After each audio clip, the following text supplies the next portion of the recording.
Right now, somewhere, a person is sitting alone in a quiet room. No phone, no noise, just them and their thoughts. Within 4 minutes, most people would rather feel pain than sit with that silence. That sounds impossible. But the real answer is far stranger than you think. In 2014, researchers put people alone in a bare room for 15 minutes. No phone, no task, just their own mind. Psychologist Timothy Wilson and his team at the University of Virginia gave participants one twist, a button that delivered a mild shock. Just to see what would happen, 67% of men pressed it. A quarter of women did too.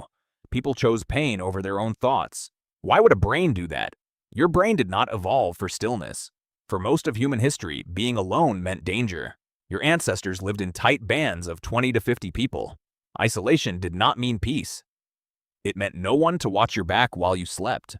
Anthropologist Robin Dunbar showed that human brains grew larger specifically to track relationships, not to solve problems, to know who could be trusted and who might turn on you. So when you are suddenly alone, something old switches on. Your nervous system cannot tell the difference between solitude in a locked apartment and abandonment on an open plain.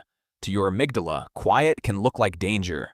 Your mind fills silence with anxious thoughts because ancient circuitry keeps asking one question: where is everyone? This is why so many people fail at being alone, not from lack of willpower. Their biology is fighting them. The moment stimulation disappears, the brain treats the emptiness as an emergency. Check the phone, turn on a show, anything to make the alarm stop. But here's where the story bends. Solitude is not the enemy your brain thinks it is.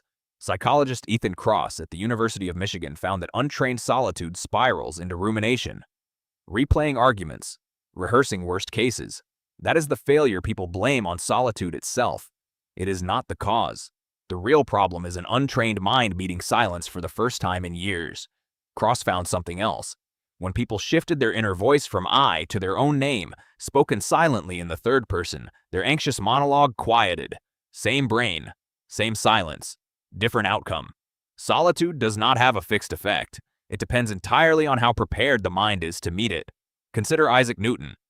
He developed calculus and his theory of gravity largely during 18 months of enforced isolation when Cambridge closed for plague in 1665. He called it his most productive stretch of thinking, not despite the isolation. Because of it, modern neuroscience explains why. When stimulation drops, a brain network called the default mode network switches on. This is the system behind imagination and long-range thinking. Deep insight rarely arrives during distraction. It arrives in the gaps most people rush to fill. So the same solitude that torments an untrained mind can sharpen a trained one. The difference is not the silence.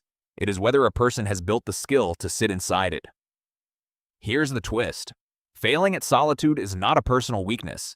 It is a skill gap disguised as a character flaw. No one taught you how to be alone with your mind, so when silence arrives, it feels like something is wrong with you. It is not. For most of human history, true solitude barely existed. Even sleep happened in groups. Your discomfort with silence is an old, accurate memory of a world where being alone actually was dangerous. But the world changed faster than your nervous system could catch up.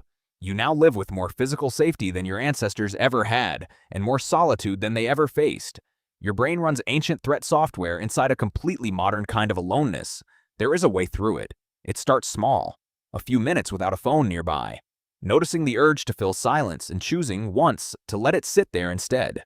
Naming your racing thoughts the way Kross's participants did, stepping back instead of drowning in them.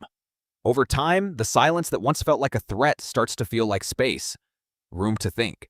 Room no one hands you unless you build the tolerance to hold it yourself. So tonight, when you find yourself alone in a quiet room, notice the first 60 seconds. Notice the urge to check a screen, to fill the air with anything at all. That urge is not proof something is wrong with you. It is 100,000 years of ancestral memory, still standing guard, still asking where everyone went. You get to decide whether to listen or whether to sit still long enough to discover what your own mind actually sounds like when nobody else is around to interrupt it.